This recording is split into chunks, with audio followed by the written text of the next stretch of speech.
మతంలో ఉన్న వాడికి మత్తు ఎలా ఉంటుందంటే ఏడిపించేవాడిని చెప్పండి, ఇంకా ఏడిపించాలనుకునేదే మతం. పైగా వీళ్ళు ఇలా తయారవడానికి కారణం ఏంటంటే ఏ బైబిల్ అయితే తీసుకున్నారో ఆ బైబిల్ని చదివారు కానీ, గమనించండి, భావాన్ని పక్కన పెట్టేశారట.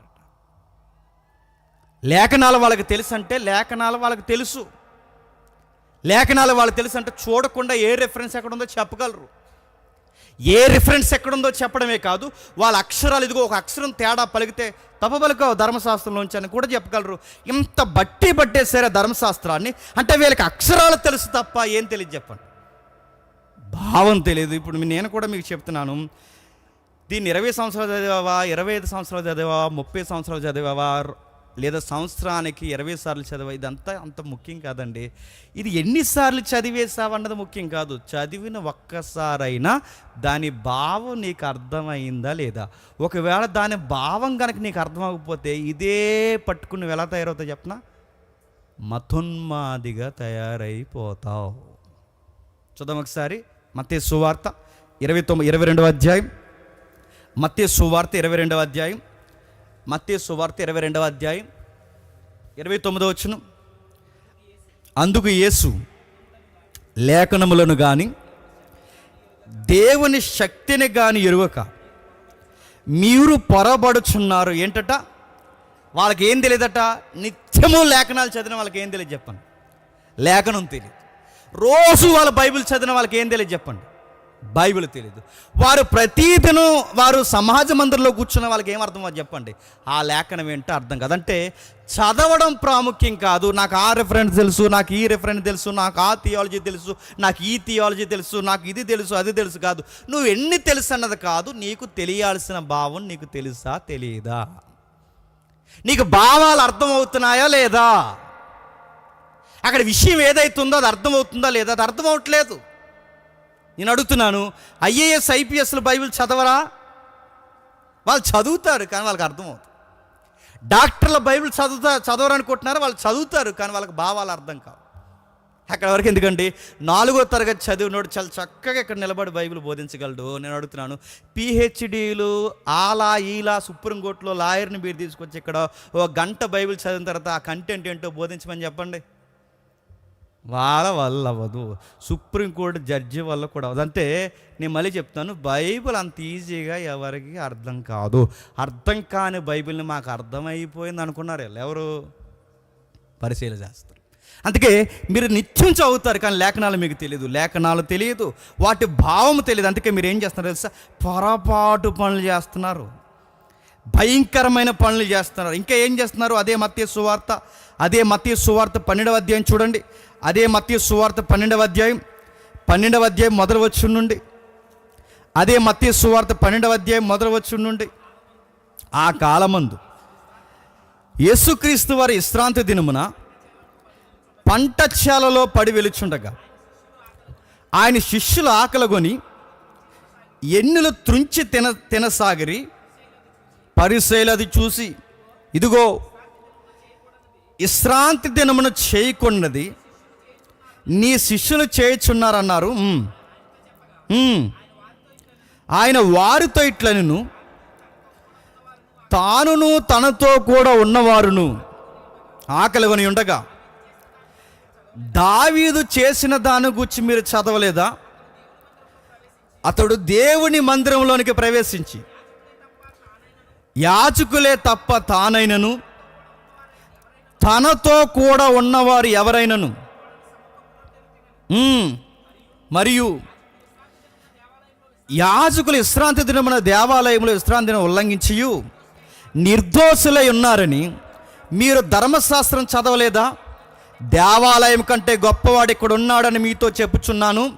మరియు కనికరమునే కోరుచున్నారు కానీ బలిని నేను కోరను అని వాక్యభావం మీకు తెలిసి ఉంటే నిర్దోషులను దోషులని తీర్పు తీర్చకపోవుదురు. ఇప్పుడు చెప్పండి, మీకు భావం తెలియక, మీకు విషయం ఏంటో తెలియక వెన్నులు తెంచే విషయాల మీరు పాయింట్అవుట్ చేస్తున్నారే తప్ప అసలు పాత నిబంధనలో భావాలు మీకు తెలుసా? మీరు ఈ రిఫరెన్స్ అని చదువుతుంటే మీకు ఏమర్థం అవుతుంది? వీళ్ళు డైలీ బైబిల్ చదివిన వీళ్ళకి ఏమర్థం అవ్వలేదు చెప్పండి. బైబిల్ అర్థం అవ్వలేదు నడుతున్నాను.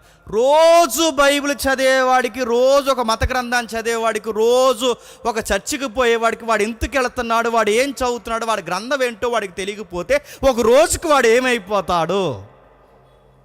మతోన్మాద అయిపోతాడు. అలాగే అయిపోయి ఉన్మాదులు. క్రైస్తవ్యంలో కూడా ఉన్మాదులు ఉంటారంటే అర్థం అవ్వకపోతే ఉంటారు. మధ్యకాలంలో మీకు చెప్పాను, మనోళ్ళకి గొడవలు వచ్చినాయి. పాస్టర్ గారికి సంఘ పెద్దలు గొడవలు వస్తే అందులో ఒక పెద్ద అంటున్నాడు, రారా కోడేసుకుందాం అంటున్నాడు. కోడేసుకుంటారట ఎక్కడ? చర్చిలో. రా కోడేసుకుందాం. పైబాటు నిప్పేశాడు. రా చూసుకుందాం, నీ పళ్ళు ఉంటాయి నా పళ్ళు ఉంటాయి చూసుకుందాం రా అంటున్నాడు. నడుతున్నాను. అరే ఆ చర్చ్ కోసం ఫైట్ చేస్తున్నారు, సంఘానికి పెద్దలుగా ఉన్నారు, యేసుప్రభువుని ప్రకటిస్తున్నారు, కోడేసుకోవడం ఏంటరా? వాళ్ళకి అలాగర్థమైంది. నేను మళ్ళీ చెప్తున్నాను, మనం చదువుతున్నది ఏంటో మనకు అర్థం కాకపోతే పిచ్చోళ్ళ బిహేవ్ చేస్తాం. ఇంకా ఏం చెప్తున్నాడు? అదే 12:10 ఏమంటున్నాడు చూడండి. అదే 12:10 వారు ఆయన మీద నేరము మోపవలనని విశ్రాంతి దినమున స్వస్థపరచుడు న్యాయమా ఆయన అడిగిరి. అందుకైన మీలో ఏ మనుషునికైనా ఒక గొర్రె ఉండియు అది విశ్రాంతి దినమున గుంటలో పడినయల దాన్ని పట్టుకొని పైకి తీయడా? గొర్రె కంటే మనుషుడంత శ్రేష్ఠుడు. కాబట్టి విశ్రాంతి దినమున మేలు చేయట ధర్మమే అని చెప్పి ఆ మనుషునితో నీ చెయ్యి చాపమనెను. వాడు చెయ్యి చాపగా రెండవ దాని వల్ల ఆ ఊత చెయ్య బాగుపడెను. అంతట పరిచయలు జాతకమైన పదం పరిచయలు ఎలుపులకు పోయి ఆయనని ఎలాగూ చంపేద్దామా అని బయటికి పోయి ప్లాన్ చేస్తున్నారంట. ఇప్పుడు చెప్పండి, వాళ్ళకి ఎందుకు అడుగుతున్నాను, వాళ్ళకి యేసు ప్రభువుని చంపేయాలన్నంత ఆ గజ్జి ఎందుకు వచ్చింది వాళ్ళకి చెప్పాలి. వాళ్ళ ప్రాక్టీసుల్లో ఉన్న లొసుకులు బయట ఎడుతున్నాడు కనుక వచ్చింది. వాళ్ళు పాటిస్తున్నది వాళ్ళ భావం మరిసిపోయి పాటిస్తున్నారని ఆయన వివరించాడు కనుక వచ్చింది. మళ్ళీ చెప్తున్నాను, వాళ్ళు చేస్తున్నది విశ్వాస సంబంధమైన క్రియలు కాదు, మీరు మానవ స్వనీతికి సంబంధించిన క్రియలు మాత్రమే చేస్తున్నారు. ఇదిగో గుంటలో నీ గొర్రె గోతులో పడిపోతే విశ్రాంతి దినాన్ని నువ్వు తీస్తావే, అలాంటిది ఒకడు పాపంలోనూ రోగంలో పడిపోయిన వాడిని నేను స్వస్థపరిస్తే మీరు విశ్రాంతి దినం పాటించట్లేదని దాని పెద్ద పాయింట్ అవుట్ చేస్తున్నారంటే మీకు గొర్రెల మీద ఉన్న ప్రేమ చెప్పండి మనుషుల మీద లేదు. నీ సొంత గొర్రెకే నీకు ఆరోగ్యం ఉండాలని నువ్వు కోరుకున్నప్పుడు, నీ జంతువే ఆరోగ్యం ఉండాలని నువ్వు కోరుకున్నప్పుడు ఒక మనుషుడు అంతకన్నా శ్రేష్ఠుడుగా అంటే జీవికిచ్చే ఒక మూగ జీవికిచ్చే విలువ నువ్వు ఒక మనిషికి ఇవ్వట్లేదంటే నీదొక భక్తి, నీదొక విశ్వాసం, నీదొక ప్రాక్టీసా? అయినా మిమ్మల్ని ఎవరయ్యా పెద్దలుగా పెట్టింది? మిమ్మల్ని ఏమంటున్నాను తెలుసా? మీరు పాముల్లాటోళ్ళు అన్నాడు. ఏమన్నాడు చెప్పండి? పాములు మీరు, సర్ప సంతానమైన బాప్టిజం ఇచ్చి యోహాన్ అన్నాడు. ప్రభు అయిన యేసుక్రీస్తు వారు కూడా అన్నాడు పాములు స్వభావం ఉంది మీకన్నా. ఎందుకు వీళ్ళు ఎలా తయారైపోయారు చెప్పిన? వీళ్ళకి పశ్చాత్తాపం లేదు. అందుకే అంటున్నాడు, ఒకడికి మంచి చేస్తే ఏడుస్తున్నారేంట్రా, ఒకటి సహాయం చేస్తే ఏడుస్తున్నారేంటంటే ఏదన్నా చేస్తే మీరే చేయాలి, ఏదన్నా సహాయాలు చేస్తే మీరే చేయాలి, ఎవడైనా బాగుపరిస్తే మీ అండర్లోనే బాగుపడాలి. ఒకవేళ అది మీకు ఎలుపులకు జరిగితే మీ నిలువు టంగిలికి చెమటెక్కేస్తుంటుంది అన్నమాట. మీకు నచ్చదు, మీ టోపీలకు అగౌరవం వచ్చేది. వాళ్ళకి టోపీ ఉంటుంది పైన, ఆ టోపీలకు అగౌరవం వచ్చేస్తుంది అనమాట. వాళ్ళ చేతుల్లో ఒక దండాలు ఉంటాయి, చేతికర్రలు, ఆ చేతికర్రలు పవర్ పోయినట్టు ఉంటుంది వాళ్ళకి. వీళ్ళందరూ అడుగుతున్నాను, వీళ్ళు ఏమి చూసి యేసుప్రభు అని చంపేయాలనుకున్నారంటే కేవలం ప్రజలకి మంచి చేస్తున్నాడని. మళ్ళీ చెప్తున్నాను, వీళ్ళు చేయరు చెప్పండి, చేసే వాళ్ళని చేయనివ్వరు. వాళ్ళ పేరే చెప్పండి మత విశ్వాసులు అంటారు. వాళ్ళ పేరే పరిసయ్యులు శాస్త్రులు, వాళ్ళ పేరే బైబిల్ చెప్తుంది మత పెద్దలు. వాళ్ళు ఏం చేస్తున్నారు చూడండి, ఒకడికి సాయం చేస్తే ఏడుస్తున్నారు, వాడికి సహాయం చేస్తే ఏడుస్తున్నారు, వాడికి మంచి ఆరోగ్యం ఇస్తే ఏడుస్తున్నారు, వాడి చెయ్యిని బాగు చేసినందుకు ఏడుస్తున్నారు, చివరికి వాళ్ళకి లేఖనాలు తెలియదు అన్నందుకు ఏడుస్తున్నారు. ఏంటి మాకు బైబిల్ తెలియదు అంటావా అని ఏడుస్తున్నారు. వాళ్ళు 70 ప్రసంగాలు చెప్పినోడి దగ్గరికి వెళ్ళి మీరు సరిగా చెప్పలేదానండి, పొగొచ్చేద్ది అక్కడ. మీరు అడగండి వెళ్ళి 70 ప్రసంగాలు చెప్పినోడి దగ్గరికి వెళ్ళి బ్రదర్ ఇది మీరు తప్పు చెప్పారులో అన్నానండి. పట్టున్నవాడైతే గ్రిప్ ఉన్నవాడైతే ఎవరిస్తాడు, గ్రిప్పు లేనివాడైతే చెప్పండి నీకు పొగొచ్చేలా చేస్తాడు. పరిసయ్యులు శాస్త్రులు చేస్తున్న పని అదే చేస్తున్నారు చూడండి. వాళ్ళు ఒప్పుకోవడం లేదు. ఇంకా వీళ్ళు ఏం చేస్తారు, వీళ్ళ యాటిట్యూడ్ ఇంకా ఏం చేస్తారు. మార్కు సువార్త త్వరగా ముగించుకుందాం. మార్కు సువార్త చూడండి. మార్కు సువార్త 3వ అధ్యాయం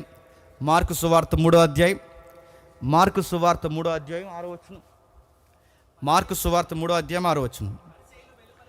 పరిసయ్యులు వెలుపలకు పోయి వెంటనే హేరోదీయులతో కలుసుకుని, ఇది టెక్స్ట్ దగ్గరగా ఉన్నవే.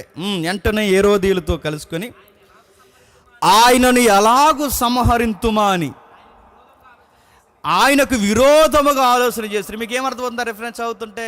వీళ్ళకి బైబిలు తెలియదు, నెక్స్ట్ వీళ్ళకి భావము తెలియదు, నెక్స్ట్ వాడికి మంచి చేస్తే చూడలేరు, నెక్స్ట్ వీళ్ళకున్న దరిద్రం ఏంటి చెప్పనా, రాజకీయ నాయకులతో పరిచయాలు పంచుకుంటారంట. హేరోదు వర్గం వారంటే ఎవరండి? పొలిటీషియన్స్. వాళ్ళతో వీళ్ళకి పరిచయాలు ఏంటండి అంటే వీళ్ళకి ఏంటిది? నేను అడుగుతున్నాను, రాజకీయ నాయకులతో వీళ్ళకి పరిచయాలు ఏంటంటే దేనికి పరిచయాలు పెంచుకుంటున్నారంటే, కొంచెం ల్యాండ్ ఏదో ప్రాబ్లం ఉందో కొంచెం రికమెండేషన్ చేస్తారని కాదు, లేదా వాళ్ళు చేసిన వాగ్దానాలు ఏవైతుందో మరి ఇల్లు ఇస్తానన్నారు, ఇల్లు ఇవ్వలేదు, ఇంకా మరి మా నియోజకవర్గానికి ఇల్లు ప్రకటించారని అడుగుతారని కాదు. మరి ఎందుకు మీరు రాజకీయ నాయకులతో మీరు ఎందుకు పొత్తులు పెట్టుకుంటున్నారంటే కారణం ఏంటి చెప్పిన, యేసు ప్రభు వారిని చంపేయడానికంట.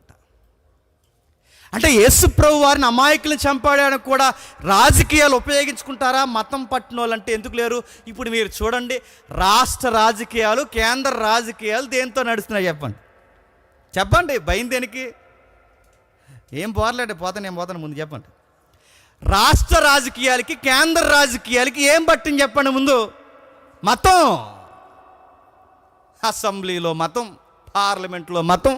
దరిద్రం ఏంటి చెప్పిన, ఇస్రోలో ర్యాకెట్ ఎగరేయడానికి పూజలు చేయడానికి పూజారులు వెళ్ళారంటే ఇంకేమనాలంటే దాన్ని సైన్స్ ల్యాబ్ అనాలా, దాన్ని పూజ గుడి అనాలా, దాన్ని ఏమనాలి? అంటే మతం నడిపిస్తుంది అధికారాన్ని, రాజకీయాన్ని కూడా వెళ్తుంది. మతం రాజకీయాన్ని వెళ్తుంది, మతం మనిషికి మత్తెక్కిస్తుంది. మతం అనే మత్తెక్కితే, మళ్ళీ నేను చెబుతున్నానండి, మతం అనే మత్తెక్కితే ప్రభుత్వాన్నైనా దించేస్తాయి. అందుకే చూడండి, రాజకీయాల్ని వాళ్ళు అండర్లో తీసుకుని. అందుకే చూడండి, పిలాతు ఎటు మాట్లాడకుండా అలా బిగిసిపోవడానికి కారణం ఏంటండి? పిలాతు గొంతు మీద ఏముంది చెప్పండి? మతం ఉంది. నువ్వు గనక మా మాట వినకపోతే మా మత పెద్దలందరం కలిసి నీ పయ్యోడికి లెటర్ రాసి నువ్వు కైసరికి వ్యతిరేకంగా పనిచేస్తున్నావని, నువ్వు మాకు వ్యతిరేకంగా ఉన్నావని మా మతం నుంచి ఒక లెటర్ బయటకు పంపించామంటే చివరికి నీ పోస్టింగ్ ఏమవుద్దు అన్నారు చెప్పండి. అంటే మతం రాజకీయ నాయకులను బెదిరిస్తుంది, మతం అధికారులను బెదిరిస్తుంది, మతం ఏదన్నా చేస్తుంది, మతం ఎంత ఎత్తుకైనా వెళ్తుంది. మతం మనుషుల్ని అడ్డొస్తే చెప్పండి చంపేస్తుంది. అందుకే క్రైస్తవ్యానికి కూడా ఈ మత పిచ్చి ఉందంటే, క్రైస్తవం అంతటికి లేదు కానీ ఆ ప్రాక్టీసులు అలా నడుస్తున్న వాళ్ళకి మాత్రం ఖచ్చితంగా ఉంటుంది. ఉదాహరణ చెప్తాను వినండి, మతం ఎలా ఉంటుందో.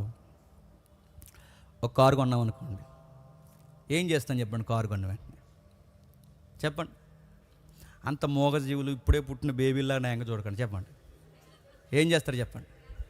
ఏం చేస్తారు? ప్రేయర్ చేయిస్తాం. ప్రేయర్ చేసిన తర్వాత ఏం చేస్తాం చెప్పండి? పాస్టర్ గారిని తోలమంటాం. పాస్టర్ గారు తెంగరోళ్ళకి ఏం చేస్తాడు? తోలేస్తాడు. ఆ తర్వాత ఏమవుద్ది? పాస్టర్ గారు తోలుతారు, తర్వాత మీరు ఫ్యామిలీతో అలా తిరుగుతారు. నెక్స్ట్ అడుగుతున్నాను, ఈవినింగ్కి అదే కారులో ఫ్రెండ్స్ అందరూ కలిసి ఏం చేస్తారు? దీన్నే మతం అంటారు. మళ్ళీ చెప్తున్నా, మరలా ఇంకొక ఉదాహరణ చెప్తాను వినండి. ప్రతిదానికి క్రైస్తవులు ప్రార్థన చేస్తారు. ఒక ఇల్లు కట్టుకున్నప్పుడు ప్రార్థన చేస్తారు, చేయించరా? పునాది దగ్గర ప్రార్థన చేస్తారు. ఇల్లు అలా గోడలు లెగిస్తున్నప్పుడు ప్రార్థన చేస్తారు, స్లాబ్ వేస్తున్నప్పుడు ప్రార్థన చేస్తారు, ప్రతీదీ ప్రార్థన చేస్తారు, ప్రతీదీ ప్రార్థన చేపిస్తారు, అన్ని ప్రార్థనలు చేపిస్తారు. అన్యులైతే ఇల్లు కట్టుకున్న తర్వాత లోపలికి ఒక దాన్ని తెచ్చి ప్రతి గదిలో తిప్పుతారు. దాని పేరేడు చెప్పండి? ఆ గదిలోకి తిప్పుతారు, ఈ గదిలోకి తిప్పుతారు. మొన్న ఏకంగా ఒక ఆవుని సెకండ్ ఫ్లోర్ ఎక్కించేశారు, మెట్ల మీద దాన్ని పైకి ఎక్కించుతారు, దాన్ని పైన తిప్పేస్తారు. ఇంకొక వీడియో చూస్తారు, లేదో మరొక వీడియో, ఆవు పిల్లల్ని తీసుకొచ్చారు, దాన్ని ఉయ్యాల్లో ఊపుతున్నారు, అలా అది దిగిపోతుండే దాన్ని అలా ఊపుతున్నారు. అలా చూసారు మీరు? నేను అడుగుతున్నాను, సేమ్ ప్రాక్టీస్ మన క్రిస్టియానిటీలో ఉందా లేదు చెప్పండి? ప్రతి గదిలో అక్కడ ఆవుని తిప్పుతారు, చెప్పండి ఇక్కడ పాస్టర్ గారిని తిప్పుతున్నారు. కాదా? కాదా చెప్పండి. దీన్నే మతం అంటారు. అంటే అవే బుద్ధులు, అవే వ్యవహారాలు, అవే విధి విధానాలు, దీన్నే మతం అంటారు. మళ్ళీ చెప్తున్నాను, నువ్వు ప్రార్థన చేయడం మాను, బైబిల్ చదవడం మాను, చర్చికి రావడం మాను, అన్నీ చేస్తావు, కానీ బయట చేసినట్టే చేస్తావు. దీన్నే మతం అంటారు. మళ్ళీ అడుగుతున్నాను, చర్చికి వస్తున్నారు మీరు అందరూ ఎంతమంది వచ్చారు ఈరోజు? ఎందుకు మరి ఎంతమంది వచ్చారు? ఏంటో మన చర్చ అర్థమవుతుంది ఒకసారి నాకు. ఇంతమంది వచ్చారు ఈరోజు, అడుగుతున్నాను, ఇంతమంది వచ్చారు, ఇలా వచ్చి వెళ్ళిపోతున్నారు కదా, ఇలా వచ్చి వెళ్ళిపోతున్నారు. ఇది భక్తా చెప్పండి? చర్చ్ అంటే కేవలం సండేనా? దీనికి సంబంధించిన కార్యక్రమాలు ఉంటాయి, దీనికి సంబంధించిన గృహదర్శనాలు ఉంటాయి, దీనికి సంబంధించిన బరువు బాధ్యతలు ఉంటాయి, దీనికి సంబంధించిన ఆలోచన పంచుకునే విధానాలు ఉంటాయి, ఎన్నో ఉంటాయి. ఇవేవి పాల్గొనరు. ఏం చేస్తారు చెప్పండి? నాకు ఆదివారం వస్తారు, జేమ్స్ బ్రదర్ మెసేజ్ వింటారు, హాయ్ అంటారు, బాయ్ అంటారు, వెళ్ళిపోతారు, నడుతున్నారు. దీన్ని ఏమంటారు? మతమే అంటారు. నువ్వు ఒక అలవాటు పడ్డావు, ఒక అలవాటుగా చేస్తున్నావు. మరలా చెప్తాను వినండి, పిల్లలు పుడతారు, పుట్టుదల చేస్తారు, నడుతున్నారు. మనకు ఉందా అది? పుట్టుదల చేస్తారు, ప్రార్థన చేస్తారు, ఉయ్యాలు వేస్తారు, ఊపుతారు, నడుతున్నారు. ఎక్కడవి ఇవన్నీ? ఎక్కడవి? దరిద్రం ఏంటి చెప్పినప్పుడు కొంతమంది సేవకులు మొదలు ఉన్న బాధాకరమైన విషయం పాస్టర్ గారికి తెలుసు ఆ పనులు చేయకూడదు, ఈ పనులు ఇవి జరిగించకూడదని తెలుసు, కానీ అది చెయ్యకపోతే పాస్టర్ గారు చేయనంటే కొంతమంది ఏం చేస్తారు చెప్పండి? తిరగబడిపోతారు. వాళ్ళని అనలేక, ఆయనకి చెప్పలేక, వాళ్ళని ఏం అనలేక, ఆయనకి చెప్పలేక చాలామంది దైవజనులు ఉన్న మొదలు ఉన్న మాట అని చెప్పిన, ప్రభు ఎందుకు వచ్చాను ప్రభు ఆ సేవకని బాధపడే సేవకులు లేరు చెప్పండి. నా భక్తి ఏదో నేను చేసుకుంటే పోయేది, వీళ్ళందరినీ నేను రిప్రజెంట్గా ఉండి వీళ్ళు చేసే పనులు నాకు నచ్చకపోయినా చేయాల్సి వస్తుంది. నీకు ఇలా చేస్తే నీకు నచ్చదు, నేను ఇలా చేయకపోతే వీళ్ళు నాతో ఉండరు, నేనేం చేయాలి ప్రభు? లేరు చెప్పండి ఇలాంటివి. ఇది మతం. మనం ఎంత చెప్పినా వినరు, పెళ్లి చేస్తారు. ఆ పెళ్లి టైంలో బయట లేవు అక్షంతలు వేస్తారు. అక్షంతలు వేస్తే మన వాళ్ళు కొంతమంది సి అంటున్నారని వాటి బదులు ఏం కలిపారు చెప్పండి? ఆ పూలు చల్లుతున్నారు.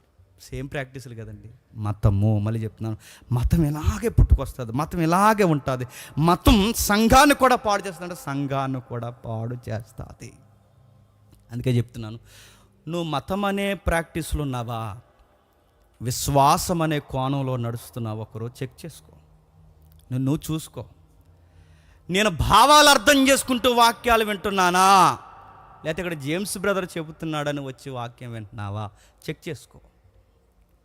ఇక్కడ లేఖనం ఏం చెప్తుందని దాన్ని అర్థం చేసుకుని నాలో ఉన్న లొసుకులు మార్చుకోవాలని అనుకుంటున్నావా? ఆ లేఖనం వివరిస్తున్నప్పుడు ఇది నా కోసం కాదులే, నీకోసమేరా చెప్తున్నాడా అని అనుకుంటున్నావా? ఒక వాక్యం చెప్తున్నప్పుడు నీకు నువ్వు పరిశీలి శాస్త్రాలకి. ఒకటి మతం అనే ప్రాక్టీస్లు ఉన్నాయి. ఇప్పుడు క్రైస్తవులో మత ప్రాక్టీస్లు ఎలా అయితే ఉన్నావో అర్థమైనా కదా. ఇప్పుడు హిందువులు బయట ఎగ్జాంపుల్స్ ఏవైతే ఉన్నావో, ఎగ్జాంపుల్స్ మనం ఎలా అయితే ప్రాక్టీస్ చేసాం, సేమ్ అవే ఎగ్జాంపుల్స్ వాళ్ళు వాడుకుంటూ తీసుకొచ్చారు. వాళ్ళు కూడా రెండో దరిద్రం బయటికి కనబడింది, స్వనీతి ఉందా వాళ్ళకి. స్వనీతి ఎంత ప్రాబ్లమెటిక్గా ఉంటారో చూడండి ఒకసారి. యోహాను సువార్త త్వరగా ముగించేద్దాం. యోహాను సువార్త చూడండి ఒకసారి. యోహాను సువార్త 7వ అధ్యాయం. యోహాను సువార్త 7వ అధ్యాయం. యోహాను సువార్త 7వ అధ్యాయం 32వ వచనం. యోహాను సువార్త 7వ అధ్యాయం 32వ వచనం. జన సమూహము ఆయన గూర్చి ఎలాగూ సనుకొనగా పరిసయ్యులు విన్నప్పుడు ప్రధాన యాజకులను పరిసయ్యులను ఏంటట ఆయన పట్టుకోవడానికి ఎవరిని పంపారట? బంట్రోతుల్ని పంపిరి. ఇంకా కొంతకాలము అని చెబుతుంటే ఆయన పట్టుకోవడానికి పోలీసులు పంపారు. ఆ ప్రధాన యాజకులు ఎవరైతే ఉన్నారో అప్పటికే స్కెచ్ చేశారన్నమాట. ఆయనకి పోలీసులు పంపారు. వచ్చాక వాళ్ళు ఏమంటున్నారు 45వ వచనంలో, ఆ బంట్రోతులు ప్రధాన యాజకుల యొద్దకును పరిసయ్యుల యొద్దకును వచ్చినప్పుడు వారు ఎందుకు మీరు ఆయన్ని తీసుకుని రాలేదని అడుగుగా, ఆ బంట్రోతులు ఆ మనుషులు మాట్లాడినట్లు ఎవడును ఎన్నడును మాట్లాడలేదు అనిరి. అందుకు పరిచయులు, మీరు కూడా మోసపోతురా? అధికారుల్లో కానీ పరిసయ్యుల్లో కానీ ఎవడైనను ఆయన యందు విశ్వాసం ఉంచినా, అయితే ధర్మశాస్త్రం ఎరుగని ఈ జనసమూహము శాపగ్రస్తమైనదని వారితో అనిరి. అంటే వీళ్ళతో గొడవ ఏంటి చెప్పండి? స్వనీతిలో దరిద్రం ఏంటి చెప్పినా వీళ్ళ ఫీలింగ్ ఏదో చెప్తున్నారు చూడండి. పోలీసులు పంపాలి, అరెస్ట్ చేసి తీసుకురమ్మన్నారు. వాళ్ళు వచ్చిన తర్వాత అక్కడ ఉన్నారు అరెస్ట్ చేయడానికి. ఆ ప్రసంగం వాళ్ళు కూడా ఎట్టున్నారు. వింటూ ఉండగా ఏమన్నారంటే, అరే భలే మాట్లాడుతున్నారండి, ఆయన్ని మేము అరెస్ట్ చేయలేకపోయాం, తిరిగి వచ్చేస్తాం, మంచి వ్యక్తి అండి అనగానే ఆ పోలీసులు వీళ్ళు అన్నారట, బైబిల్ తెలియక మీరు అలాగ పట్టుకోకుండా వచ్చేసారు మీరు అన్నారు. రెండో మాట వాళ్ళు ఏమన్నా చెప్పినా, మాలో అధికారుల్లో కానీ, అధికారులు ఉన్నారుగా ప్రజల అధికారుల్లో కానీ, మా పరిసయ్యుల్లో కానీ ఎవడైనా ఆయన వెంబడించాడా? ఎందుకు వెంబడించలేదు? మాకు మాత్రమే తెలుసు. ఏంటి? పాత నిబంధన బైబిల్ మాకు మాత్రమే తెలుసు, ఇంకెవ్వరికి తెలియదు. మరో మాట చెప్తున్నారు చూడండి, ధర్మశాస్త్రం వేరుగా వీళ్ళందరూ చెప్పండి శాపగ్రస్తులు అవును. కానీ అంటే శాపాలు కూడా పెట్టేస్తారా? అంటే వీళ్ళు శాపాలు కూడా పెట్టేస్తారన్నమాట. మీ కన్ను పోవును గాక, మీ కాలు పోవును గాక, ధర్మశాస్త్రం పాటించట్లేదు కనుక మీరు నాశనమైపోవును గాక. ఎన్ని మాట్లాడుతున్నారు అంటే ఇదే స్వనీతి. అంటే ఇంకెవ్వరికి బైబిల్ తెలియదు, వాళ్ళకే తెలిసిన ఫీలింగ్. ఏదన్నా ఎదుటోడు చెప్తుంటే అది తప్పులు పట్టే ప్రయత్నం నడుగుతుందా అండి? ఇలాంటి నేచర్ మీలో ఎవరికైనా ఉంటే జాగ్రత్త. ఎదుటోడు చెప్పే దాంట్లో లసుకులు ఉన్నాయని కాస్త పూర్తిగా వినకుండా తప్పులు పట్టే ప్రయత్నం చేశారు. ఈరోజు సోషల్ మీడియాలో అదే ఎక్కువ అయిపోయింది. ప్రతి దానికి వెనక ముందు వినకుండా వెంటనే కామెంట్ పెట్టాడు, పూర్తిగా తెలియకుండా. ఇది పరిశీలి బుద్ధే. నేను మళ్ళీ చెప్తున్నాను, ఇలాంటి బుద్ధి నీలో ఉంటేనే మళ్ళీ చెప్తున్నాను, పక్కన బతకనేవు నువ్వు. ఇలాంటి బుద్ధి నీలో ఉంటే మళ్ళీ చెప్తున్నాను, ఎవరిని సుఖంగా ఉండనేవు నువ్వు. నీ ఎదిరింటి ఇల్లుని కూడా నువ్వు సుఖంగా ఉండనివ్వు, ఒక కాపురాన్ని కూడా సుఖంగా ఉండనివ్వు. ఎందుకంటే అదొక బుద్ధి. అది వీళ్ళకి అదే బుద్ధి ఉంది. ఇక ఎవ్వరికీ బైబిల్ తెలియదు, ఎవ్వరు మంచోళ్ళు కాదు. మరి ఎవరు మంచోళ్ళు? వీళ్ళే మంచోళ్ళు అంట. ఇంకేముంది చూడండి, వీళ్ళకి ఎంత భయం లేని స్వనీతి వీళ్ళకి ఉందో చూడండి, ఎంత భయం లేనిది. ఇదే యోహాను సువార్త 9వ అధ్యాయం, 26వ వచనం చూడండి.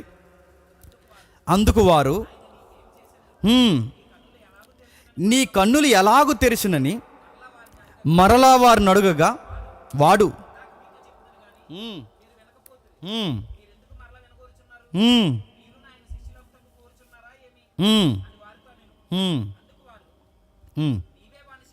నీవే ఆయన శిష్యుడవు, మేము మోసే చేసిన. చూస్తారు ఎలా కనబడుతుంది? ఎంత స్పష్టంగా వాళ్ళ మాటల్లో స్వనీతి కనబడుతుందో చూడండి.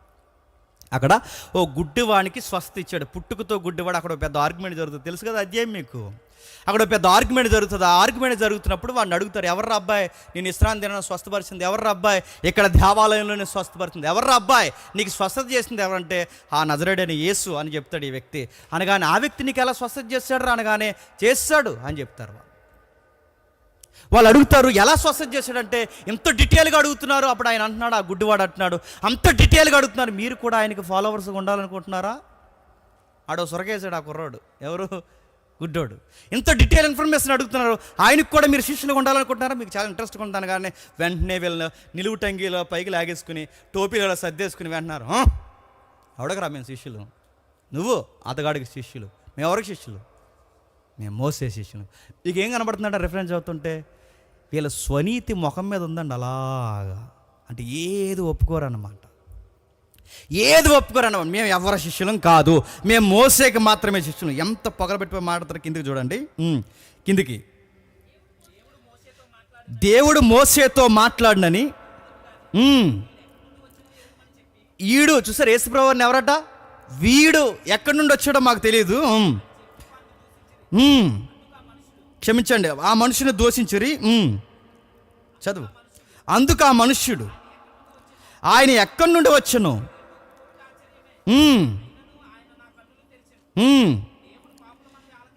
దేవుడు పాపుల మనవి ఆలకింపడని ఎరుగుదుము.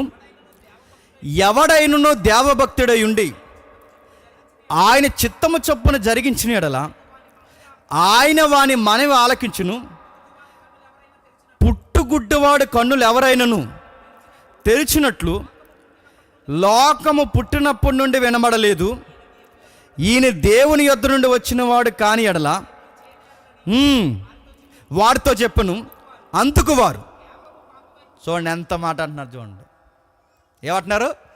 నువ్వు కేవలం పాపివురా, మేమెవరని చెప్పండి, మేము పుణ్యాత్మురా, పాపులు అంటే వింటరా అన్నారంట. ఒక మనుష్యుడి మాట ఎవరింటారు? దేవుడు పాపులు మనం ఆలకింపడని ఎరుగుతూ. అంటే యూదులకి కాస్త సెన్స్ ఉంది. ఆ యూదులో పుట్టిన గుడ్డాడు కనుక ఒక మాట అంటున్నాడు, ఎవరు ప్రార్థన వింటాడు దేవుడు? నీతిమంతుల ప్రార్థన నీతిమంతుల విజ్ఞాపన బహు బలం గలదై ఉండని మనకు తెలుసుగా. నీతిమంతుల విజ్ఞాపన బహు బలం కలదే, నీతిమంతుల యొక్క విజ్ఞాపన కార్యములు జరిగిస్తాను మనకు తెలుసుగా. ఇప్పుడు ఈయన ప్రార్థన చేస్తే కార్యాలు జరుగుతున్నాయంటే నీతిమంతుడేగా. ఇప్పుడు నాకు స్వస్థత జరుగుతుందంటే ఆయన గొప్పోడేగా, ఆయన దేవుడి దగ్గర నుంచి వచ్చినట్టేగా. పుట్టుకతో గుడ్డివాడు ఎవడైనా కళ్ళు వచ్చినట్టు జాబితా లెక్కలు ఉన్నాయా? చరిత్రలో లేవుగా. ఆయన ఇంత గొప్ప కార్యాలు జరిగిస్తున్నాడంటే దేవుని కుమారుడేగా అని చెప్తుంటే అప్పుడు మొత్తం సబ్జెక్ట్ వదిలేసి ఆ సబ్జెక్ట్లో యేసుప్రభు దేవుడు కుమారుడు అన్న పాయింట్ వాళ్ళకి అర్థమవలేదు, ఆయన నీతిమంతుడు అన్న పాయింట్ వాళ్ళకి అర్థమవలేదు. వాళ్ళకి అర్థమైందల్లా ఒక్కటే. చెప్పండి, మేము పాపులం కాదు, చెప్పండి, మీరే పాపులు. చూసారా? నడుతున్నా ఇలాంటి బుద్ధి ఈరోజు నడుతున్నాను. సంఘాల్లో లేవా? నేను మన లెసన్లో చెప్పాను, మీకు కూడా చెప్తున్నాను. అందరితో నిలబట్టి మనం పాపులం అంటే మనకి ఏ ఇబ్బంది ఉండదు. అవును అవును ప్రభువా, పాపులం ప్రభువా, క్షమించు ప్రభువా, ఈ దుర్మార్గులను క్షమించు ప్రభువా, దరిద్రగొట్టలం ప్రభువా, మనం క్షమించి అంటాం.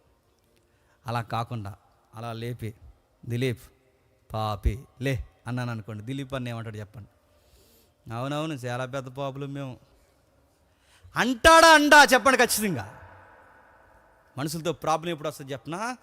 గుంపులో ఒప్పుకునే విషయాలు ఉంటాయి, సింగిల్గా నిలబెడితే చెప్పండి ఒప్పుకోగలేరు గనక ఒప్పుకోలేరు. యేసుప్రభు నీతిమంతుడు అంటే వాళ్ళకి నచ్చట్లేదండి. యేసుప్రభు మంచోడంటే వాళ్ళకి నచ్చట్లేదండి. ఆయన దేవుని కుమారుడు అంటే వాళ్ళకి నచ్చట్లేదు. స్వనీతి వలన ఆయనను అంగీకరించలేకపోతున్నారు. పరిసయ్యులు శాస్త్రులు ఎందుకు యేసుక్రీస్తు వారిని ఏ కారణాల వాళ్ళు చంపేశారు?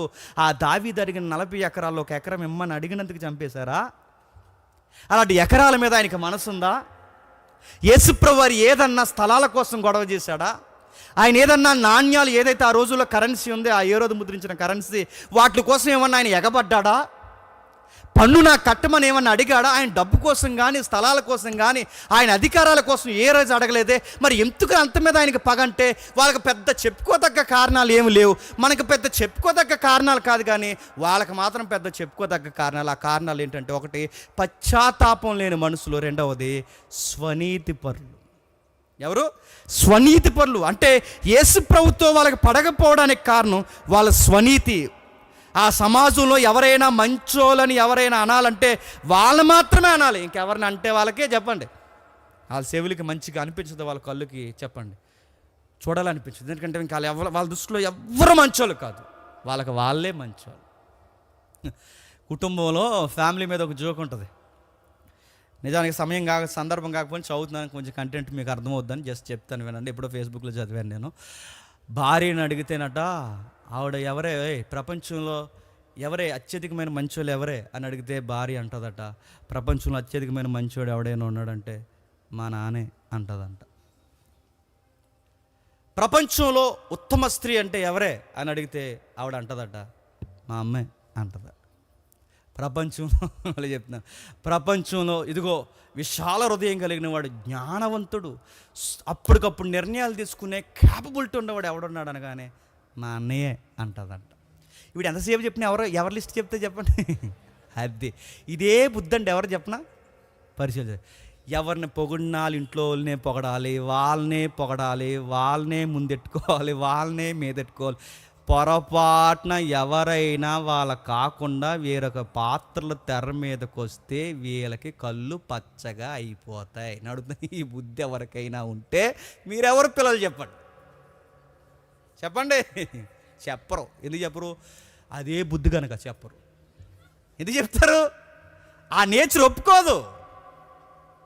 నేను మళ్ళీ చెప్తున్నాను, వీళ్ళ స్వనీతి పరులు, వీళ్ళ దృష్టికి ఒకళ్ళు మంచోళ్ళు అంటే నచ్చదు. మళ్ళీ చెప్తున్నాను, అలవాటు చేసుకోండి. మళ్ళీ చెప్తున్నాను, అవును మంచోళ్ళు. బైబిల్ ఏమని చెప్పినా, మీరు మాకన్నా మంచోళ్ళు, మీరు మాకన్నా గొప్పవాళ్ళు. బైబిల్ ఏమని చెప్పినా, ఒక సహోదరుణ్ణి మనకన్నా గొప్పగా చెప్పండి, ఎంచాలి. నిజమండి, గొప్పోడండి, మంచోడండి అని చెప్పండి.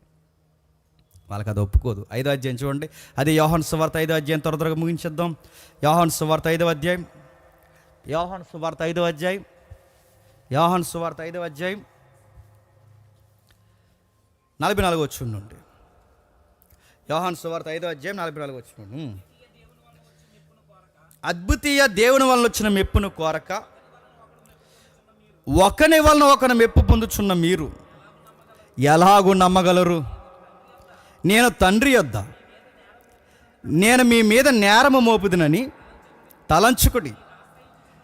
మీరు ఆశ్రయించుచున్న మోసే మీ మీద నేరము మోపును. అతడు నన్ను గూర్చి రాసిన గనక మీరు మోసేను నమ్మినట్టయినా నన్నును నమ్ముదురు. మీరు అతని లేఖనములు నమ్మని ఎడల నా మాటలు ఎలాగో నమ్ముదురు అని మీకు ఏం చెప్తున్నారు? ఇప్పటికిప్పుడు మోసే వచ్చినా కూడా మీరు ఎవరిని అంగీకరించరు చెప్పండి. మోసే కూడా మీకు నచ్చడు. ఎందుకు? ఇప్పుడు మోసే ఇప్పటికిప్పుడు వస్తే మోసే ఎవరికి సపోర్ట్ చేస్తాడు?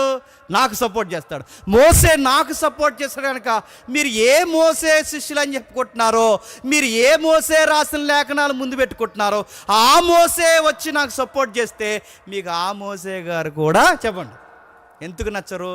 పొగిడితే మిమ్మల్ని పొగడాలి, దండాలు పెడితే మీకే దండాలు పెట్టాలి, టోపీలు పెడితే మీకే టోపీలు పెట్టాలి, దండాలు పెడితే మీకే దండాలు పెట్టాలి. మంచోళ్ళు ఎవరైనా అంటే మిమ్మల్ని మంచోడు అనాలి. పొరపాటున పక్కనోడిని మంచోడు అన్నాము నీకు పొగొచ్చేద్ది, నీకు నచ్చదు, నీకు గిట్టదు, నీ కళ్ళు బాగోవు. యోహాను సువార్త 1వ అధ్యాయం 45వ వచనం. 1వ అధ్యాయం 45వ వచనం. ఫిలిప్పు నతానియేలును కనుగొని ధర్మశాస్త్రములో మోసేను ప్రవక్తలను ఎవరిని గూర్చి రాశారో ఆయనను కనుగొంటిమి. ఆయన యోసేపు గారు కుమారుడైన నజరుడైన యేసు అని అతనితో చెప్పెను. అందుకు నతానియేలు, నజరేతు నుండి మంచిది ఏదైనా రాగలదా అని అడగగా, వచ్చి చూడమని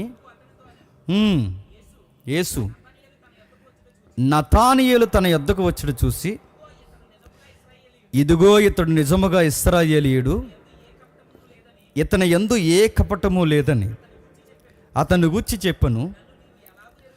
నన్ను నువ్వు ఎలాగూ ఎరుగుదువని నతానియేలు ఆయన అడగగా, పిలుపు నిన్ను పిలవక మునిపే నీవు అంజూరపు చెట్టు కింద ఉన్నప్పుడే నిన్ను నేను చూశానని చెప్పిన సందర్భంలో మీరు గమనించండి. పిలుపు ఎవరండి? అంత పిహెచ్డి క్యాండిడేట్ ఏం కాదండి. పిలుపు తెలుసుగా. శిష్యులు మీరు గమనించండి, శిష్యులు ఎవరు అంత బాగా చదువుకున్న వాళ్ళు ఏం కాదు. వాళ్ళు ఏదో సాదా చేదా చదువు, ఏదో ధర్మశాస్త్రం చదవగలిగే అక్షర జ్ఞానం ఉందో తప్ప వాళ్ళకి పిహెచ్డి నాలెడ్జ్ లేదు. కానీ గమనించండి, పిహెచ్డి క్యాండిడేట్స్లా ఫీల్ అవుతున్న పరిసయ్యుల శాస్త్రులకి లేఖనాలు చదివితే యేసుక్రీస్తు అర్థం అవ్వలేదు. కానీ అంతంత మాత్రమే చదువుకున్న పిలుపుకి మాత్రం చెప్పండి యేసుక్రీస్తు వారు అర్థమైపోయాడు. అది ఎలా సాధ్యమంటే మళ్ళీ చెప్తున్నాను, మీరు గమనించండి. ఎవరికి దేవుడు అర్థమవుతాడు? స్వనీతి ఉన్న వాళ్ళకి అర్థం కాడు. తమ దృష్టికి తాము నీతి, మేము భక్తిగానే ఉన్నాం అనుకుంటారే తప్ప, కానీ లోపల మాత్రం ఇంత విషబీజాలు గూడు కట్టుకున్నాయన్న సంగతి వాళ్ళకి దేవుడు దీనుడిగా శరీరుడిగా వస్తే ఎందుకు వాళ్ళు చంపేశారు? కేవలం వాళ్ళు ఎందుకు చంపేశారో తెలుసా? స్వనీతి వాళ్ళనే చంపేశారు. ఇప్పుడు చెప్పండి, ఇదే ట్రెండ్లోకి యేసుక్రీస్తు వారు మళ్ళీ వచ్చి సంఘ పెద్దల్ని, సంఘ నాయకుల్ని, సంఘాన్ని యేసుప్రభు వారు తప్పులు బట్టి సరిచేయడం మొదలు పెడితే ఈ తరంలో కూడా యేసుక్రీస్తు వారిని ఏం చేస్తారు చెప్పండి? ఖచ్చితంగా చంపేస్తారు. నచ్చం. ఎందుకు నచ్చుతాం? ఎందుకంటే అప్పటికే వీళ్ళ మతంలో సీనియర్ సిటిజన్ అయిపోయినప్పుడు వీళ్ళని తప్పులు పడుతుంటే ప్రజల ముందు వాళ్ళకి నచ్చుతుందా? అందుకే నచ్చదు. అందుకే అన్నారు, ఆ ఆంగ్లంలో కూడా మాట్లాడింది. అందుకే ప్రభు అయిన యేసుక్రీస్తు వారు కూడా ఈ తరంలో ఇప్పుడు మనకు వచ్చి సంఘాల మధ్య సంచరిస్తే ఎవరో బయట వాళ్ళు చంపుతారో లేదో కానీ ఎవరు చంపేస్తారు చెప్పండి? క్రైస్తవ నాయకులు, సంఘ పెద్దలు చంపేస్తారు. యేసుప్రభు వారిని పట్టి అప్పగించింది రోమా పెద్దలు కాదు. యేసుప్రభు వారిని పట్టి అప్పగించి ఏ రోజు ముందు పిలాతు ముందు నిలబెట్టింది అన్యులు కాదు. ఎవరు చెప్పండి? రోజు బైబిల్ చదువుతున్న వాళ్ళే యేసుప్రభు వారిని చంపేశారు.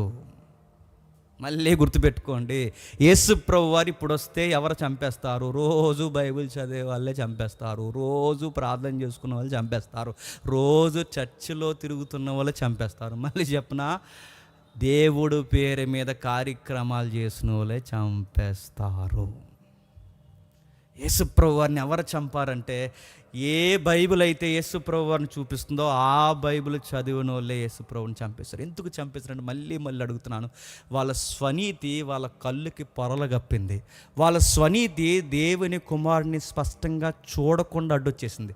వాళ్ళ స్వనీతి, వాళ్ళ గర్వం, వాళ్ళ పశ్చాత్తాపం లేని హృదయం వాళ్ళకి వాక్యం వింటున్నా చదువుతున్నా వాళ్ళ బుర్రలకు ఎక్కకుండా అడ్డొచ్చేసింది. ఈ మాటలు మీకు ఎలా గుచ్చుతున్నప్పుడు మళ్ళీ కరెంటు పోతే బాగుండు అనిపిస్తే మళ్ళీ చెప్తున్నాను, మీరు పరిసయ్యులు శాస్త్రులే. మీరు ఒప్పుకోకపోయినా పరిసయ్యులు శాస్త్రులే. ఒప్పుకుందాం, ప్రభా ఈ నీచమైన బుద్ధి నాకు ఉంది ప్రభా, నిజంగా ఒకరిని పొగిడితే నాకు నచ్చట్లేదు ప్రభా, ఉంది. అదే పరిసయ్యుల బీజం. అదే ప్రభా నాకు నచ్చట్లేదు ప్రభా, అదే పరిసయ్యుల బీజం. ప్రభు అయిన యేసుక్రీస్తు వారు ఎప్పుడు బాగా వినండి, యెరూషలేము నాశనం అయిపోతున్నప్పుడు ఆశ్చర్యకరమైన ఫీలింగ్ ఇచ్చాడు ఆయన. అంటే ఆ ఎక్స్ప్రెషన్ ఇచ్చాడు. మళ్ళీ అదే అంత పెద్ద ఎక్స్ప్రెషన్ ఎక్కడ ఇచ్చాడు చెప్పిన, పరిసయ్యులు శాస్త్రుల విషయంలో ఇచ్చాడు. ఎన్నిసార్లు చెప్పిన అయ్యో అయ్యో అయ్యో అని, ఎన్నిసార్లు, సుమారు 4-5 సార్లు అయ్యో అని ఆశ్చర్యకరమైన ఆ ఫీలింగ్ ఎవరి దగ్గర ఇచ్చాడు చెప్పండి, పరిసయ్యుల శాస్త్రులు. అయ్యో పరిసయ్యులు శాస్త్రులారా, అయ్యో సమాజ మందిరపు పెద్దలారా, అయ్యో ఒంటెని మింగేసేవారులారా, అయ్యో అయ్యో అని ఎవరిని చూసాడు చెప్పండి. మిమ్మల్ని చూస్తుంటే ఏమైపోతారు అయ్యో అన్నది ఎవరిని చెప్పండి. అయ్యో అని ఎప్పుడు అంటారు చెప్పండి, చచ్చిపోయిన దగ్గర ఎడతారండి. కానీ యేసుక్రీస్తు వారు చూడండి అయ్యో అని ఎన్నిసార్లు అన్నాడు. ఒకసారి చూడండి, త్వర ముగించేద్దాం. మత్తయి సువార్త 23వ అధ్యాయం, మత్తయి సువార్త 23వ అధ్యాయం మొదటి 3 వచనాలు చూడండి ఒకసారి. మత్తయి సువార్త 23వ అధ్యాయం మొదటి 3 వచనాలు. అప్పుడు యేసు జన సమూహములతోనూ తన శిష్యులతోని ఇట్లనెను, శాస్త్రులను పరిసయ్యులను మోసే పీఠం మీద, అలా ఇప్పుడు ఆ పీటల మీద కూర్చుంటారు గనుక వారు మీతో చెప్పు వాటిని అన్నిటినీ అనుసరించి, వాళ్ళు చెప్పే సబ్జెక్టులు పర్లేదు ఎందుకంటే లేఖనాన్నే చెబుతారు, వాటిని అనుసరించి గైకొనుడి. అయినను వారు చేసే కొన్ని పనులు ఉంటాయి, ఆ పనులు చొప్పున మాత్రం మీరు చేయకూడదు. ఎందుకంటే వాళ్ళు చెబుతారు కానీ చెప్పండి చెయ్యరు. మోయశక్యము కాని భారములను బరువులను కట్టి మనుషుల భుజముల మీద వారు పెట్టుదురే కానీ తమ వేలుతోనైనను కనీసం వాటిని చెప్పండి, ఏం పోలికండి అది, మోయలేని బరువులు, మోయలేని కొలతలు మాత్రం పెట్టి మీరు ఎలా ఉండాలి, మీరు ఎలా ఉండాలి, మీరు ఎలా ఉండాలి, అదే స్కేల్ నువ్వు పెట్టుకోరా అంటే చెప్పండి ఏలు కూడా కదపరట. ఎప్పుడు మీరు గమనించండి, నేను ఈ మాట అంటున్నాను, ఏమి ఇబ్బంది పడకండి. ఎప్పుడు ఎదుటోడు పర్ఫెక్ట్గా ఉండాలనే చూస్తామే తప్ప అదే కొలత మనకు పెట్టుకుంటామే చెప్పండి, అస్సలు పెట్టుకో. ఎందుకంటే మేము బాగున్నామన్న ఫీలింగ్ మనకి, మనం పెట్టుకోం గనక పెట్టుకోం. ఎప్పుడు ఆ కొలతలు ఎవరు పెడతాను చెప్పండి, మోయే సఖ్యం కానీ పాటించలేని కొలతలు ఎవరు పెడతాను చెప్పండి. మీకు మాట చెప్తాను వినండి. ఏంటి సార్ ఎవరైనా అలా బట్టలు వేసుకుంటారు సార్ అడుగుతా, బట్టలు కూడా పాయింట్ అవుట్ చేసేస్తారంటే ఆ పరిశీలన చేసేస్తారు. వేసుకుంటారు సార్, నల్ల సొక్క వేసుకుంటారు సార్, ఎవరైనా చర్చికి నల్ల సొక్క ఎవడన్నా వేసుకొస్తారు అంటారు. వాళ్ళు నల్ల సొక్కలు వేసి రాకూడదు, రకరకాలు ఉండకూడదు అంటే వాళ్ళు పాయింట్ అవుట్ చేస్తారు. పొరపాటున ఎప్పుడైనా వాళ్ళు నల్ల సొక్క వేసుకున్నారు అనుకో, మీరు ఎందుకు వేసుకున్నారు సార్, మన నల్ల సొక్క వేసుకోకూడదు అన్నారు కదంటే, అంటే ఇది చర్చ్ కాదు కదా అందుకే వేసుకున్నారంట. అంటే వాళ్ళు చేసే పనులకు వివరణలు ఉంటాయి చెప్పండి. మనం ఏదన్నా చేయలేనిది పొరపాటున చేస్తే వాళ్ళు ఏమంటారు చెప్పండి, ఎంత కొలత ఎట్టి మీరు ఎందుకు చేస్తున్నారు అది అని అడుగుతారు. అంటే పరిశీలన శాస్త్రులు ఎలాంటి చెప్పినా వాళ్ళు చేయరు, కానీ అందరినీ చెప్పండి చేయమంటారు. వాళ్ళు బరువులు పెడతారు, ఇంచేను చెప్పరు. మనం ఇలా చేయాలి అలా చేయాలంటారు, కానీ వాళ్ళు ఏమీ చెప్పండి చెయ్యరు. అక్కడ అంటాడు ఆ టెక్స్ట్లో ఏమంటున్నాడు చూడండి, అది 23వ అధ్యాయంలో 13వ వచనంలో ఏమంటున్నాడు చూడండి.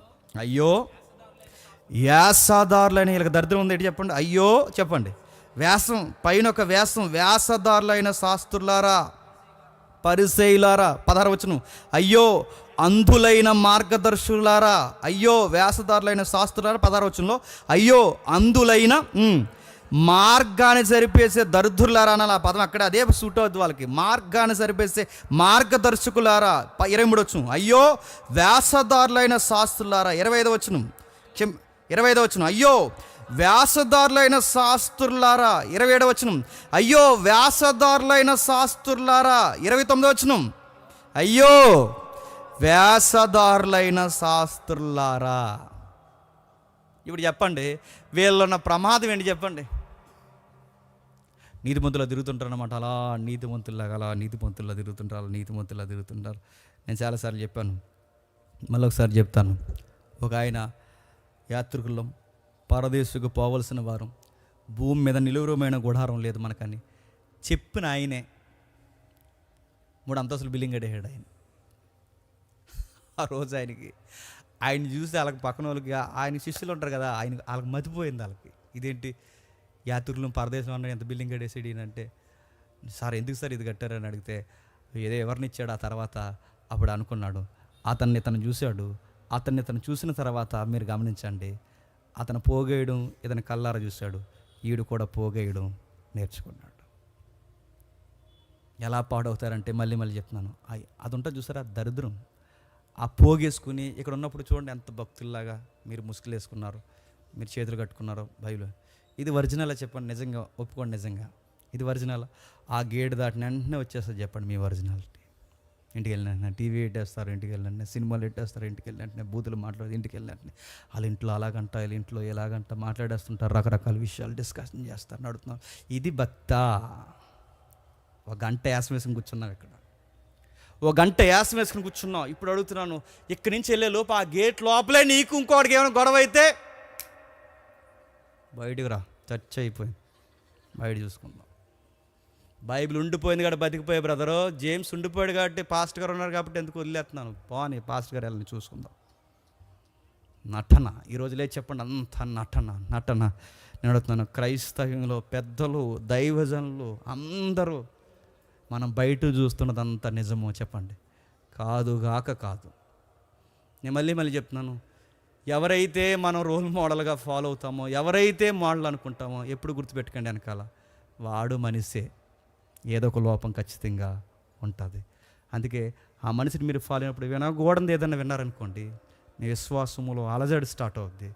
అది యేసు ప్రభునే వైపే మీరు చూసారనుకోండి, చెప్పండి ఎన్ని జరిగిపోయిన విశ్వాసం ఇంచు కూడా చెప్పండి కదలదు. పరిసయ్యుల శాస్త్రులు కేవలం స్వనీతి వల్ల చంపేశారు. ఇంకా నేను ముగించేస్తున్నాను. ఇంకా దేనికి చంపేశారంటే అసూయ వలన చంపేశారు. దేని వలన? అసూయ. పిలాతు పాయింట్ అవుట్ చేశాడట. ఆయన కేసులో ఆయనకు నాలెడ్జ్ ఉంది కాబట్టి అసలు ఏ పాయింట్ మీద ఈయన తీసుకొచ్చారు అన్నప్పుడు ఆ పిలాతుకి అర్థమైందట, చచ్చిపోయేంత పాయింట్ ఈయన దగ్గర ఏముందంటే మొత్తం చూశాడు. వాళ్ళు చెప్పిన ఏ కేసులు ఆయన చనిపోయేంత కారణాలు కాదు, దేనివల్ల చనిపోవచ్చురా, అసలు దేనివల్ల నేను అరెస్ట్ చేయమని కోరుతున్నారు, చంపేమని కోరుతున్నారని ఆ కేసును డీప్గా స్టడీ చేసినప్పుడు పిలాతుకు ఒక విషయం అర్థమైంది, అసూయ వల్లనే చెప్పండి చంపాలని చూస్తున్నారని. 1 పశ్చాత్తాపం లేని మనసు, 2 చెప్పండి స్వనీతి, 3 చెప్పండి అసూయ.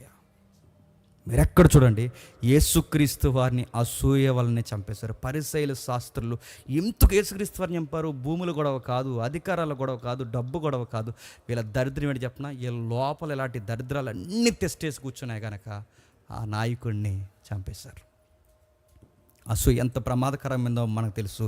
బైబిల్లో మొట్టమొదటి హత్య దేనివల్ల జరిగింది చెప్పండి? అసూయ వలన. యోసేపును తీసుకెళ్ళి గోతులో చంపేయడానికి 11 మంది తీసుకున్న నిర్ణయం వెనకాల ఏముంది చెప్పండి? అసూయ. సౌలు దావీదును తరమడానికి దాని వెనకాల ఏం పని చేసింది చెప్పండి? అసూయ. దానియేలుని సింహాల బోన్లో వేయడానికి వెనకాల మోటివేషన్ ఎవరు చెప్పండి? అసూయ. ఇంకా మీరు ఎలా చూడండి, అపోస్తులను బయటికి లాగి రాళ్ళు ఇచ్చుకొట్టి చంపారంటే కారణం ఏంటి చెప్పండి? అసూయ. పౌలు సువార్తను ప్రకటిస్తున్నప్పుడు మెడ మీద కత్తి పెట్టి పౌలు నరికేసిన వెనకాల చరిత్ర చెప్తుంది, ఏముంది చెప్పండి? అసూయ. ఆదికాండం నుంచి ప్రకటన గ్రంథం వరకు మీరు మొత్తం చూడండి, ఏముంది చెప్పండి?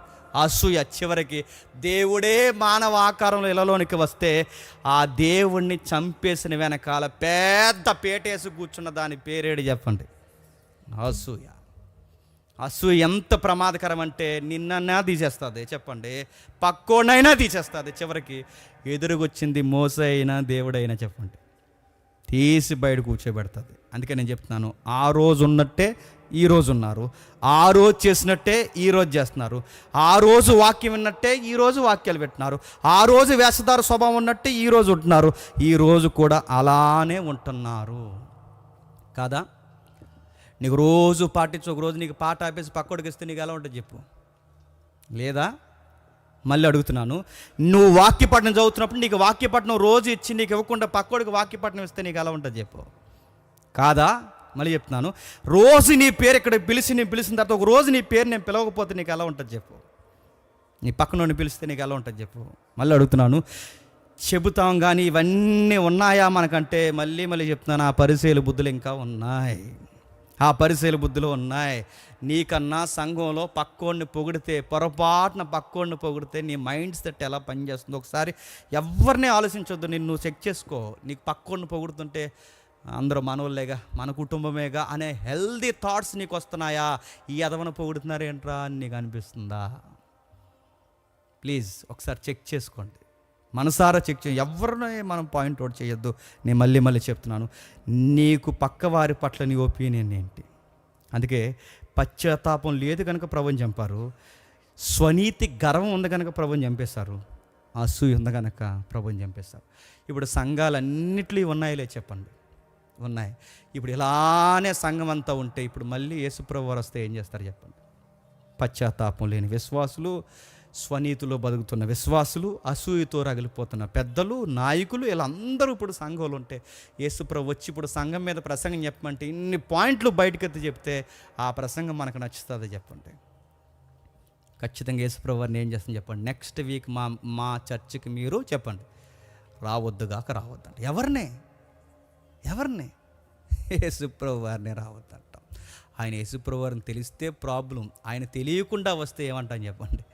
ఖచ్చితంగా రావద్దు. అందుకే పరిసయ్యుల శాస్త్రుల బుద్ధి ఉంటే జాగ్రత్త. ఈ రోజుకి యేసుప్రభు నువ్వు చంపేస్తావు, ఆ రోజు లేవు. కానీ ఖచ్చితంగా ఆ సమాజంలో నువ్వు పుట్టలేదు, కానీ ఆ సమాజంలో నువ్వు పుడితే ఖచ్చితంగా నువ్వేం చేస్తావు చెప్పు? వాళ్ళతో పాటు నువ్వు అవే పనులు చేస్తావు. అందుకే వాళ్ళు అన్నారట, అయ్యో మేము ఆ రోజు ప్రవక్తలను చంపుతున్నప్పుడు మా పితరుల కాలంలో మేము ఉంటే మేము అలా చేయకపోదుమే అన్నారట. అప్పుడు అన్నారట ప్రభు అయిన యేసుక్రీస్తు వారు, మీ తండ్రులు మీరు అంత సపోర్ట్ చేస్తున్నారే, ఆ ప్రవక్తల సమాధులకి మీరు సున్నాలు వేస్తున్నారుగా, మీకు దరిద్రం ఏంటి చెప్పినా, మీ తండ్రులు చేసిన పనులు మీరు ఇంకా సపోర్ట్ చేస్తున్నారు. మీ తండ్రులు ప్రవక్తలు ఎందుకు చంపేశారు చెప్పండి? అదే తండ్రులు అంటే వాళ్ళ తండ్రులు ప్రవక్తలు ఎందుకు చంపేశారు చెప్పండి? మోసే ధర్మశాస్త్రంగా పాటించలేదని ప్రవక్తలు వచ్చి చెప్పారు కనుక చంపేశారు. నీతిమంతులు ఎందుకు చంపేశారు చెప్పండి? మీరు బైబిల్ చదువుతున్నారు కానీ మీరు అలా అందులో లేనివి మీరు చేస్తున్నారు కనుక అని చెప్పారు కనుక చంపేశారు. ఇప్పుడు యేసుక్రీస్తు వారిని ఎందుకు చంపేశారు చెప్పండి? మీరు చదివింది ఒకటి చేసేది ఒకటి అని చెప్పాడు కనుక చెప్పండి చంపేశారు. ఇప్పుడు మళ్ళీ చెప్తున్నాను, ఇలా చెప్పేవాళ్ళు అరుదుగా ఉంటారు. తమ్ముడు ఇందాక మెసేజ్ ముగిస్తూ, ఆ అరుదుగా ఉన్నవారిని కాపాడుకోండి, అరుదుగా ఉన్నవారి మాటలు వినండి, అరుదుగా ఉన్నవారి మాటలు గౌరవించండి, అరుదుగా ఉన్నవాడిని వాడు అరుదుగా ఉన్నాడని కాస్త ఉన్నంతకాలం వాడి మాటలు వినండి. పోయాడే అనుకోండి చెప్పండి, ఇంక మళ్ళున్న దరిద్రాన్ని ఏలెత్తి చూపించడానికి ఎవడు ఉండడు. జర్జాగా, హుందాగా, ఘరానాగా ఎక్కడ పోతాం తెలుసా? నరకానికి పోతాం. అందుకే యేసుప్రభు అంటాడు, సర్ప సంతానమా, మిమ్మల్ని నరకము నుండి, నాశనము నుండి తప్పించగలవాడు చెప్పండి ఎవడు? మీకు చెప్తే ఇంక అర్థమవుతుంది. ఈ పాయింట్స్ మీరు మార్చుకున్నంతకాలం మీకు ఎవడ చెబితే మీకు అర్థమవుతుంది. నాశనమే మీ అంతము, మీ కడుపే మీ దేవుడు, మీరు నాశనం అయిపోతారు. వాళ్ళు అనుకున్నారు, నువ్వు నాశనం అయిపోతావు మా చేతిలో, నాశనం చేయడానికి నిలబెట్టారు. కానీ ఆయన తిరిగి లేచాడు. వీళ్ళేమయ్యారు చెప్పండి?